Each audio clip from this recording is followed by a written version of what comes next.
Hello and welcome to the Let's Keep Moving series with the American Parkinson's Disease Association. My name's Nick Wendel, and today we're going to be talking about optimizing aerobic exercise in Parkinson's disease. When I talk about aerobic exercise today, I think it's important to note that we're talking about any exercise that increases your heart rate. And we'll discuss many different ways to do that today. I wanted to start with a story to set the stage. So, back in 2003, a researcher by the name of Jay Alberts was planning to do a bike ride across the state of Iowa. And he brought around a friend with Parkinson's disease to ride on the back of a tandem bicycle with him. And so it took the two of them 7 days to ride across the state of Iowa. And over the course of that 7 day ride, the person with Parkinson's disease noticed that some of their movement symptoms, specifically their handwriting, had improved. And we know that smaller handwriting or difficulties with handwriting can be a common condition with Parkinson's disease. This helped to stimulate more research over the next 20 years in aerobic exercise for people with Parkinson's disease, and is one great example of how collaboration between researchers and people with Parkinson's disease can help move the field forward. So, today we're going to talk about some of the benefits that we've learned about exercise since Jay Albert's bike ride 20 years ago, and the recommendations for how people with Parkinson's disease can take advantage of the benefits of aerobic exercise. The ultimate goal is that we want you, the person with Parkinson's disease, to be able to tap into all of these benefits of aerobic exercise, just like Jay Albert's cycling partner did all of those years ago. Now that we've talked a little bit about why you're here, I wanted to quickly tell you a little bit about myself and the team of professionals that I work with in Boston at the Boston University Center for Neurorehabilitation. We are the APDA National Resource Center for Rehab, and we provide clinical care for people with Parkinson's disease, as well as provide research as well as participate in research and education. My name is Nick Wendel, and I'm a board certified specialist in neurologic physical therapy. And this talk and all of the talks that we do could not be done without our amazing team on the right, which partners with researchers, physical therapists, and students to provide excellent care and research for people with Parkinson's disease. If you want to learn more about our center, feel free to go to our website at bu.edu/neurorehab. Some of the goals over the course of our talk today is that by the end, the goal would be that you are able to understand the benefits of aerobic exercise for people with Parkinson's disease, be able to identify different ways to complete aerobic exercise, and to figure out what is the ideal intensity to get the benefits of that aerobic exercise. However, because we're talking about exercise that gets your heart pumping, it's important to state that these recommendations are for educational purposes only and not meant to be individualized medical advice. Before you start a new aerobic exercise program or make large changes to something that you're already doing, it's a good idea to discuss those changes or the new program with a medical provider to make sure that that program is safe for you and your individual health situation. So now we get to talk about some of the more exciting stuff. We know that aerobic exercise is one of the most studied types of exercise in Parkinson's disease and has so many different benefits. I've heard many people describe that if exercise was a pill, it would be one of the most widely prescribed pills in the world. And we're about to talk about how that occurs in people with Parkinson's disease. So this chart shows a few of the different benefits of aerobic exercise, and it's broken up into 3 different sections. The first one being how aerobic exercise benefits people's Parkinson's symptoms. And so we know from research that exercise can lead to changes in brain activation and increases in helpful chemicals that are present in the brain. Both of these things lead to an improvement in Parkinson's motor symptoms. And those are primarily measured with that test that many people are familiar with in the neurology office, where you're kind of moving your hands or they're moving you all around. That test is called the United Parkinson's Disease Rating Scale, or UPDRS. And research has shown that aerobic exercise can help people with Parkinson's disease maintain, or in some cases, even improve their abilities on that test. There's also a number of general health improvements from aerobic exercise, including improving your walking endurance, or how far you can walk, improving your walking speed, and improving overall heart fitness, which is really important for anyone as we age. Finally, there's a lot of just everyday life sort of benefits that help people with Parkinson's disease. Those include improved quality of life after participating in an aerobic exercise program, reductions in depression, improvements in memory, reductions in fatigue, and even improvements in sleep quality. So, if you think about it, if there was a pill that did all of these things, it would be a really popular pill. And there is a way to unlock all of that, and that's by participating in aerobic exercise.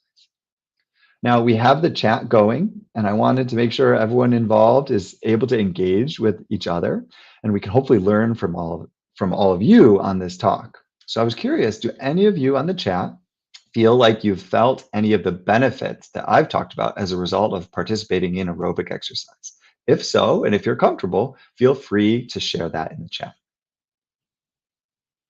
Now that we've talked a little bit about some of the benefits of aerobic exercise, we want to talk about how you can go about doing it. And there are so many different ways to get aerobic exercise. There's different types, and some of the ones that are most commonly studied include walking in the community, walking on a treadmill, and cycling, either over ground or more commonly on a stationary bike. But just because those are the most commonly studied doesn't mean that's the only way you can engage in aerobic exercise. There are a lot of other methods that also get your heart pumping. We just know a little bit less about them from a research perspective. But some ways that different people with Parkinson's disease complete aerobic exercise include things like running, using the elliptical, swimming, using a rowing machine or rowing out on the river, hiking, or even participating in sports like tennis or pickleball or even golf, as long as you don't use a cart. So I know I just asked you to write something else in the chart, but I was wondering if you feel comfortable to write in the chat if you do any of these types of aerobic activities already. And if so, why do you like them? I think it's really great that we can keep a nice conversation going in the chat so that everyone's learning from each other. So once you determine your preferred method of aerobic exercise, it's really important to determine the best intensity to get most of the benefits. One of the most common ways to measure intensity for people with Parkinson's disease is by measuring your heart rate. There are a number of different ways to measure your heart rate. You can do it manually, or you can use technology. And so we'll talk about those one by one here today. If you wanted to measure your heart rate manually, one of the most common ways to do it is to find an artery. And in this case, in the picture on the left, the person is feeling for what's called their radial artery. So you find that artery, which in this case is located right below the base of the thumb, and feel for the beat in that artery. To check your pulse, you need to count the number of times that artery beats in a given minute. If you don't feel like counting over a full minute, you can also break that down to 30 seconds or 15 seconds and multiply to eventually get your heart rate, which is measured in beats per minute. Another place that people commonly might check their heart rate manually is in their neck at the carotid artery. If trying to measure your heart rate manually seems a little bit overwhelming, or you've tried it in the past and had a hard time feeling it, another option is to measure your heart rate electronically. There's been a lot of new technology that allows people to measure their heart rate a little bit easier through devices on their wrist, like a smartwatch, or heart rate monitors that go around their chest, or even on their finger or on their ear. The benefits of some electronic methods of measuring your heart rate is that you can measure it during an activity and you can compile that data and look at it over time. I was curious if any of you in the audience track your heart rate now, and if so, do you use a certain device? Do you do it manually? What are some of the ways that you found to be successful so that everyone else can learn from you?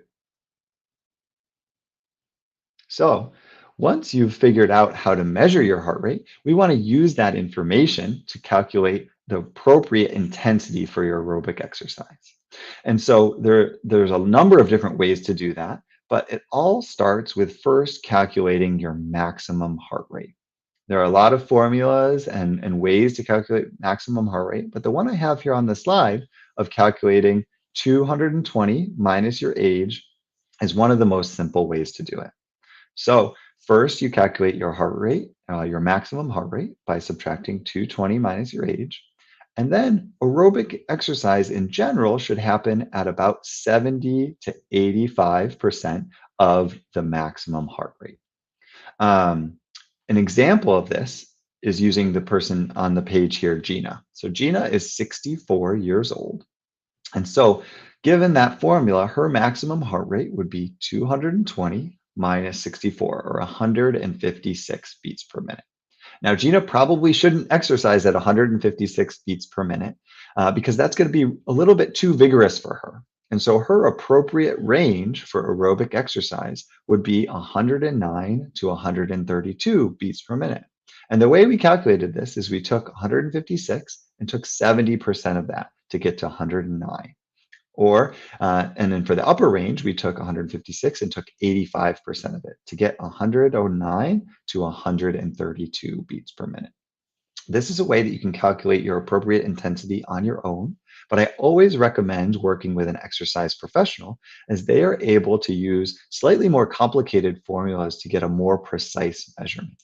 But if you're looking to do this on your own, this is one way to calculate an appropriate exercise intensity. Now, sometimes using those heart rate values is not the best thing for all people with Parkinson's disease. Many of my patients have found that despite exercising at a high intensity, they are not able to get their heart rate into the calculated range that we just talked about on the previous slide. This can be for many different reasons, but some of the most common amongst people with Parkinson's disease are something called chronotropic incompetence, or basically just that your heart doesn't beat faster as you work harder. And so therefore, if you have this thing called chronotropic incompetence, measuring your heart rate and using some of those calculations won't work for you. Another type of person that might have trouble using heart rate alone as an appropriate measure of their intensity is someone on a class of medication called beta blockers. In both of these cases, as you exercise more intensely, your heart rate increases, but not to the same level as if you didn't have either of these two conditions. And therefore, you shouldn't use heart rate as your guide. So if you can't use heart rate as your guide, we often recommend something called a rating of perceived exertion. And we have two of these scales here on the slide. So the scales work by having numbers and descriptors to describe how hard you feel like you're exercising in a given moment. And if we look at the scale on the right, we see that it travels between 6 and 20. And there's descriptors from no exertion at all the way down to maximal exertion.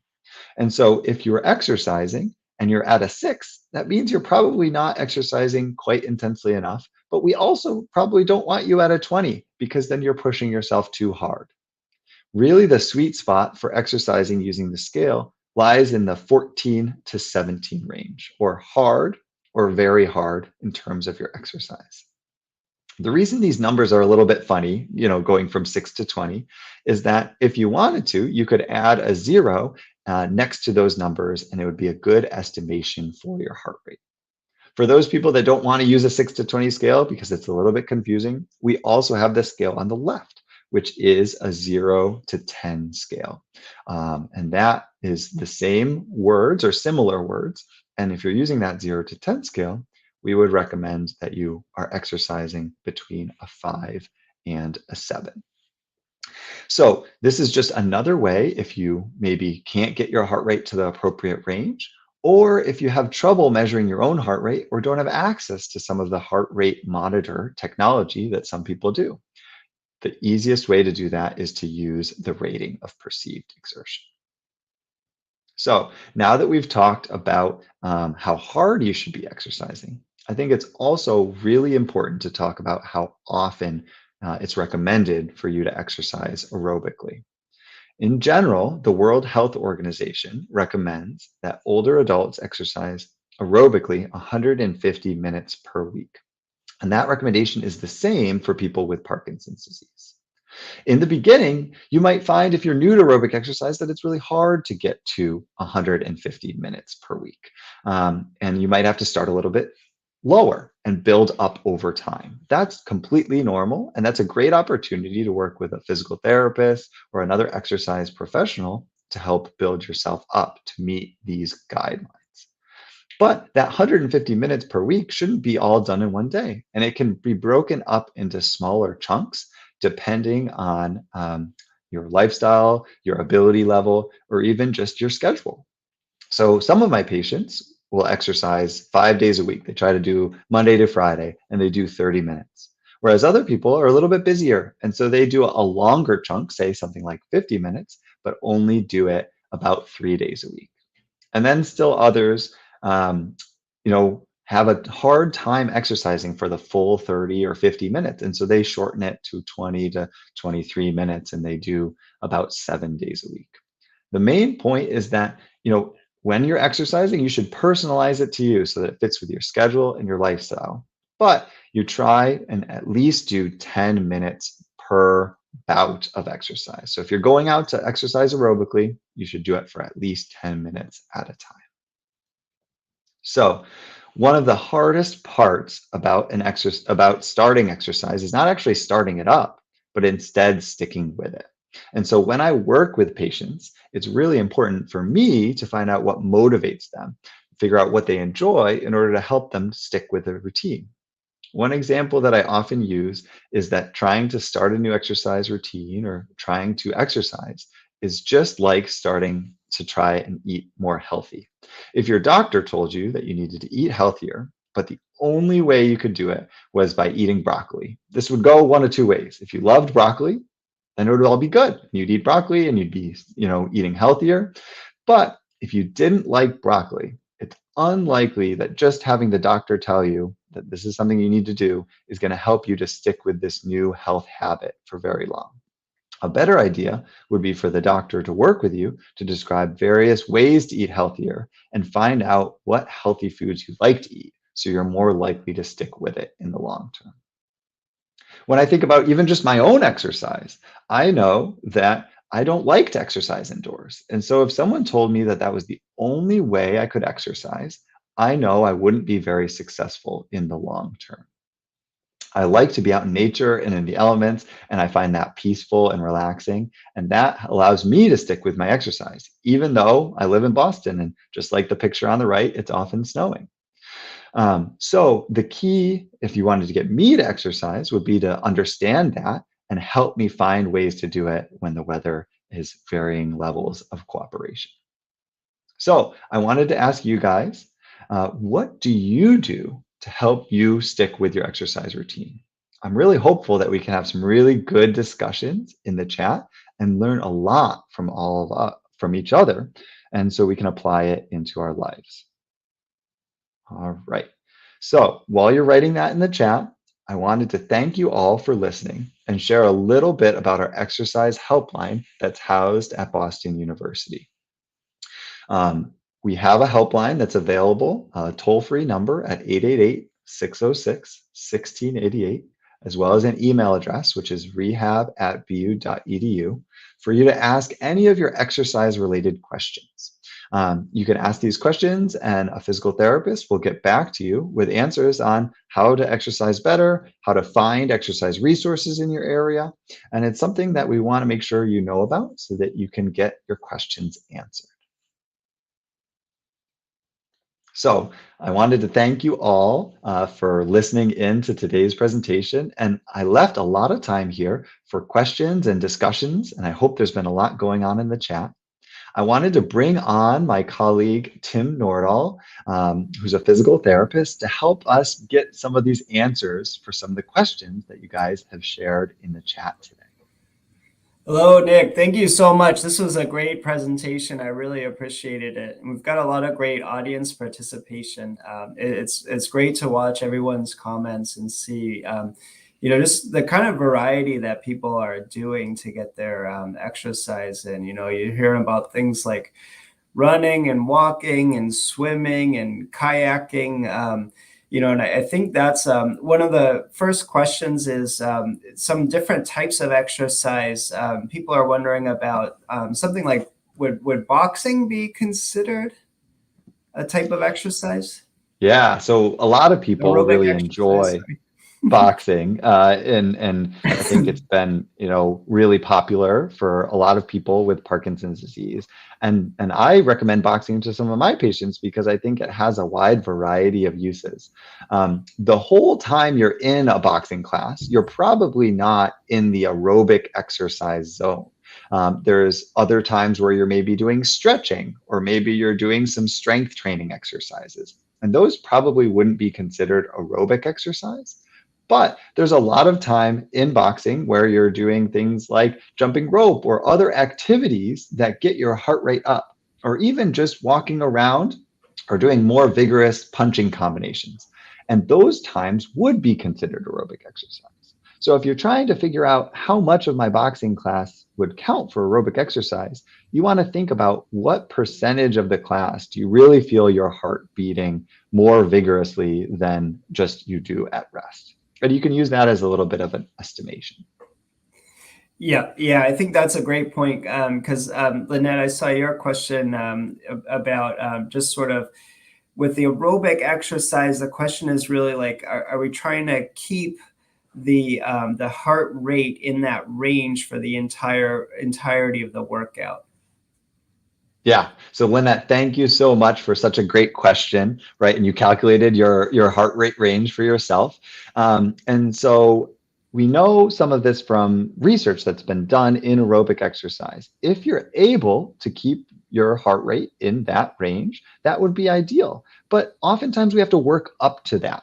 And sometimes people have to use different strategies. And so if you're able to keep your heart rate in that range the whole time, that's wonderful. But if you're not, or you're having a little bit more trouble, that might be a perfect opportunity to work with a physical therapist or another exercise professional that's knowledgeable about aerobic or heart rate based training to work up to doing that for the full time. And that's kind of similar to another couple of questions. I'm kind of like weaving two together here. So Angie was wondering, should the minutes and the target range be consecutive to be effective? And another question we had gotten was about this concept of interval training, that maybe, in case anyone hasn't heard about that, maybe you could speak to just like how we define that and what we should think about it. Yeah, so those questions go, really nicely together. So just for those that may not know, interval training is basically a type of training where you would exercise more intensely for a set period of time, and then you'd have a little bit of a rest period, and then you would increase your intensity level again. And it can be really helpful for people that might have a hard time sustaining that intensity level for an entire period of time. So say you couldn't keep your heart rate in that zone for 15 minutes, but you could for 2 or 3 minutes. You might do 3 or 4 or even 5 bouts of that 2 to 3 minutes with some rest in between. So you get that total amount.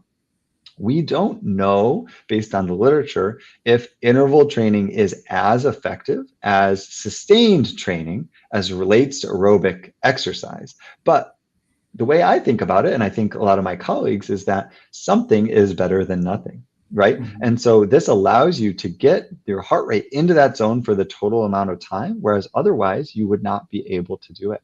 And that's where I think working with someone, maybe to start with some interval training, but to build it up to a consecutive training might be really effective. Yeah, that's great. Thank you, Nick. Another great question we had was, what sort of aerobic exercise can be done in a chair? So I don't know if the specific concern was around like balance maybe, but that's kind of a common question we get. I was wondering if you could speak to that for us.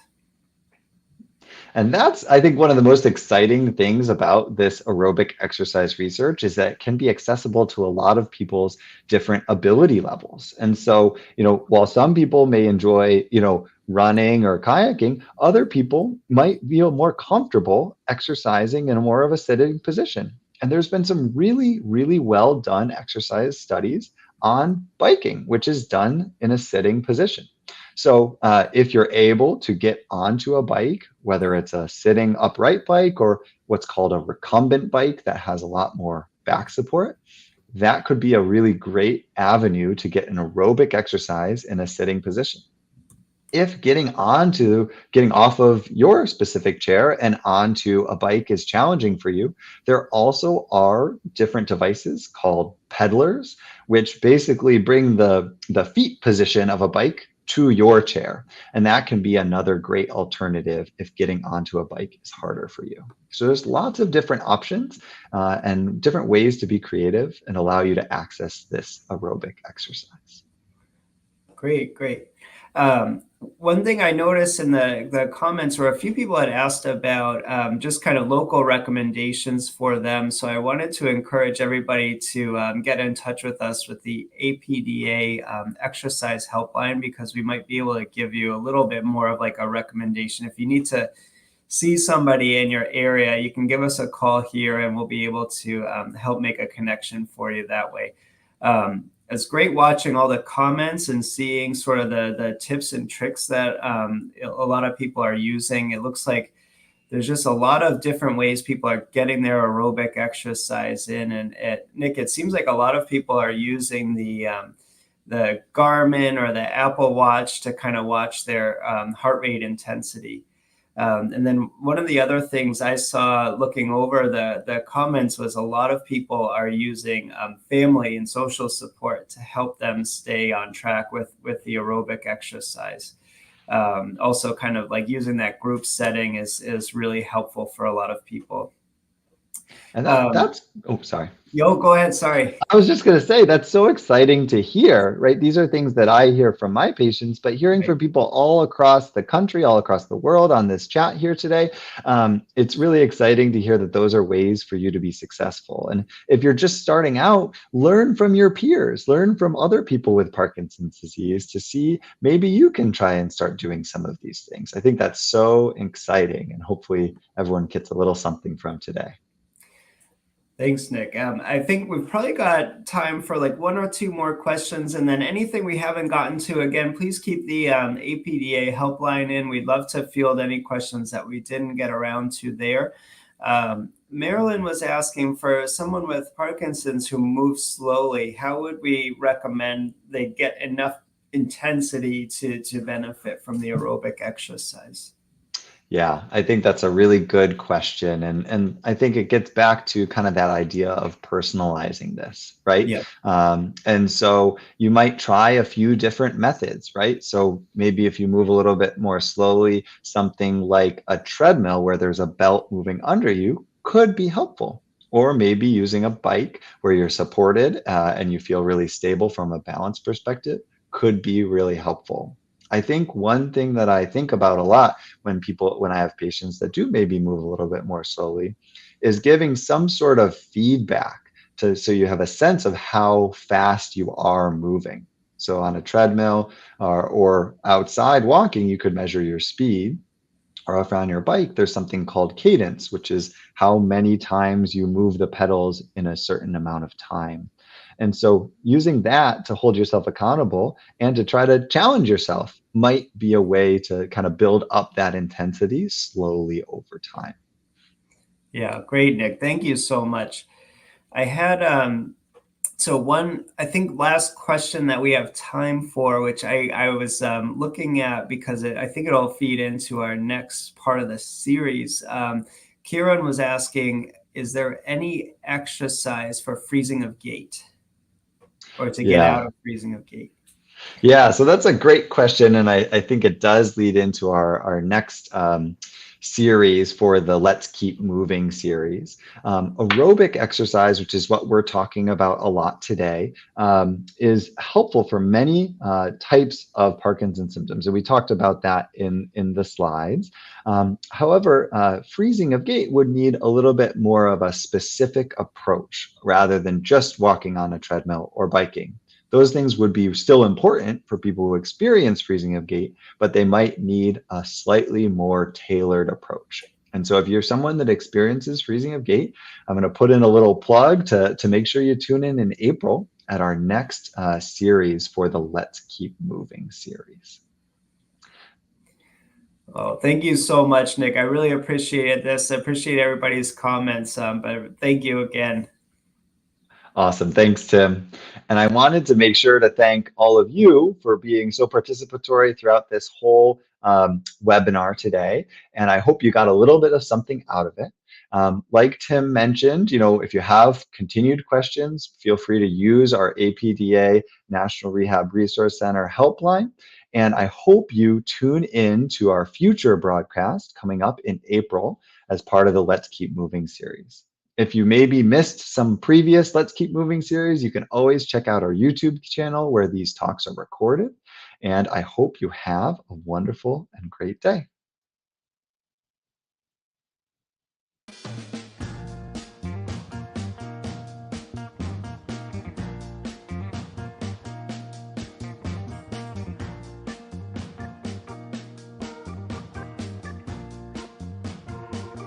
Hi, I'm Leslie Chambers, President and CEO of the American Parkinson Disease Association. Thank you so much for joining us today on our program. Every day, APDA is committed to providing helpful programs just like this one, as well as a wide variety of support groups, exercise classes, and educational programs to support the Parkinson's disease community. Whether online or in person, APDA is here for you every step of the way. You can find all of our upcoming virtual events on our website at apdaparkinson.org/events.